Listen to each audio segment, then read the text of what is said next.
Shalom, family. Shalom. Greetings. I want to ask you a question.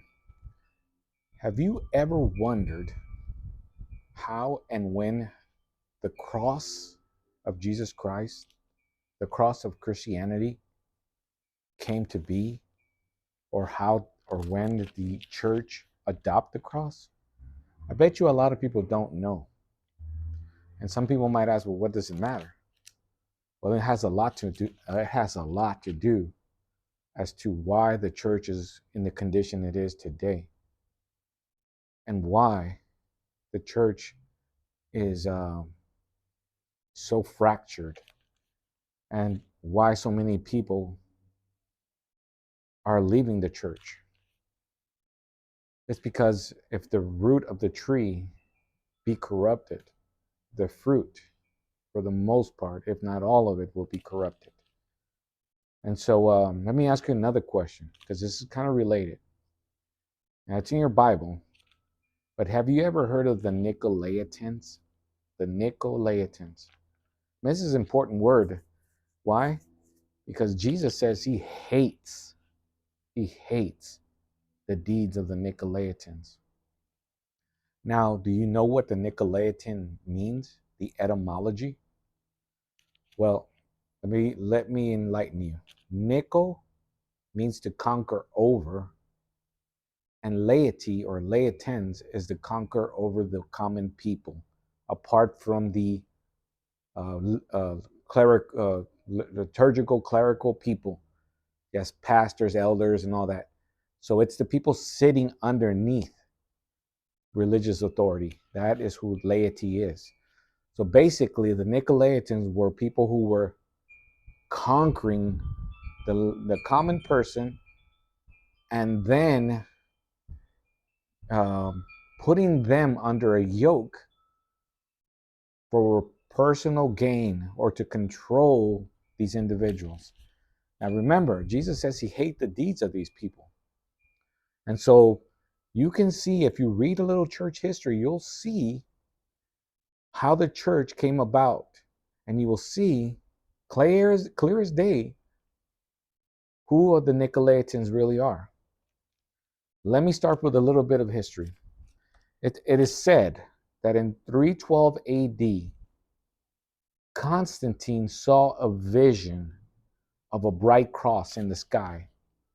And he heard that by this sign, the cross, he would conquer. And so he ordered all his men and all his equipment to be branded with a cross. And lo and behold, Constantine defeated Maxentius at the Battle of the Milvian Bridge. That was 312 AD. In 313 AD, a year later, the Edict of Milan, Emperor Constantine and Licinius allowed Christians to practice their faith freely, restoring confiscated property, and this laid the groundwork for the growth and assimilation within Rome. So in 313, you start seeing church and state being one. Now, I don't have to tell most of you guys, or maybe I do, but a lot of people don't realize that even today, the vast majority, almost all churches in America, are assimilated with Rome, even today. Why or how? Because they're all 501c3. And 501c3 is a nonprofit tax-free exemption, as long as you do as the government's guidelines direct you to do. So as long as you do what the government tells you to do, you won't pay taxes. And for the most part, the government won't mess with you. But a lot of people have used this system to corrupt the church. And so in 313, we see the Edict of Milan being a kind of a picture perfect illustration of how the 501c3 came about, even in Jesus's time, or hundreds of years after Jesus' time. That's how the church started. And supposedly Constantine said he saw a cross a year earlier. Now in 315, The Arch of Constantine was dedicated to commemorate Constantine's victory over Maxentius. The Battle of Milvian Bridge. The Battle of Milvian Bridge was where Constantine allegedly saw this bright cross, and he put the cross on the shields and all the equipment and all that.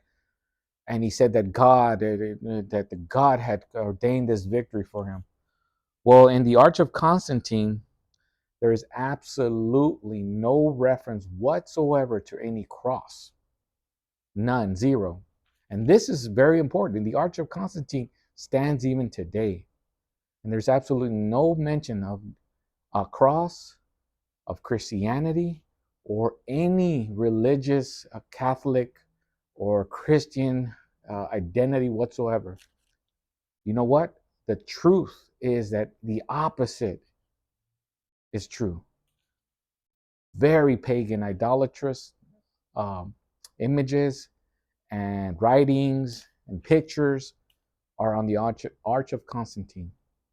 So you would think that Constantine, if he gave such honor to the cross and really believed that God was in it and that God told him to put the cross, you would think he would mention it in the Arch of Constantine, because it was written in stone to be remembered forever and ever, right?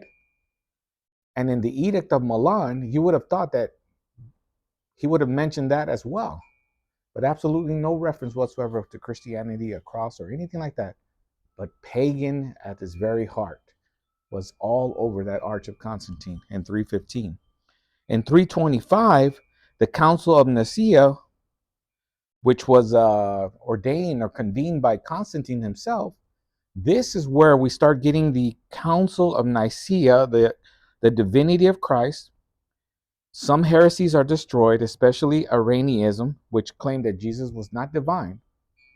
The council issued 20 canons addressing various church practices and governances,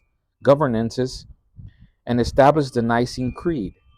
And we started seeing the very beginnings of the Trinity being established as church doctrine. 325 by Constantine himself. In 335, we get what is called the Feast of the Holy Cross. On September 14, 335 AD, it is said that the mother of Constantine was the one who, at this Feast of the Holy Cross, adopted the cross as the sign of the Christian church. It wasn't Constantine. It is said to be his mother. And his mother wasn't really his mother. I mean, she was married to her dad, but she was one of many concubines of Constantine's father. So, pretty sketchy, brother. Pretty sketchy, sis. Pretty sketchy here. In 380, Theodosius, the Edict of Thessalonica,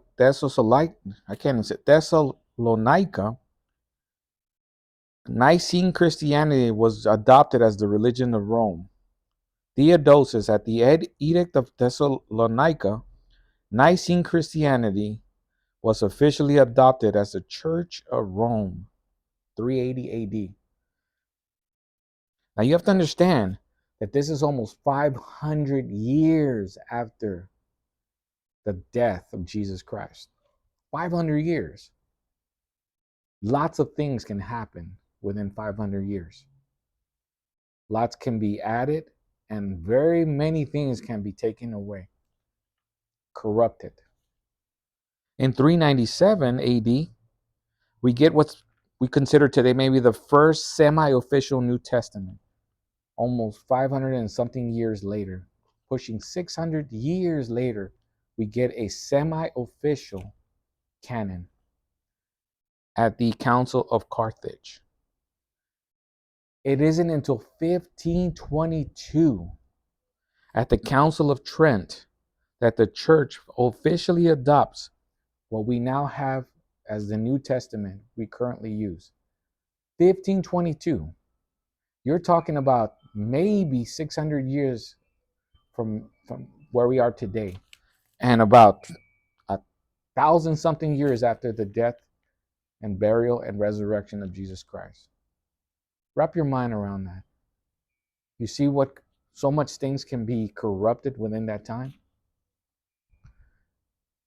So the Nicolaitans were these people who started the church, which a lot of people give the Catholic Church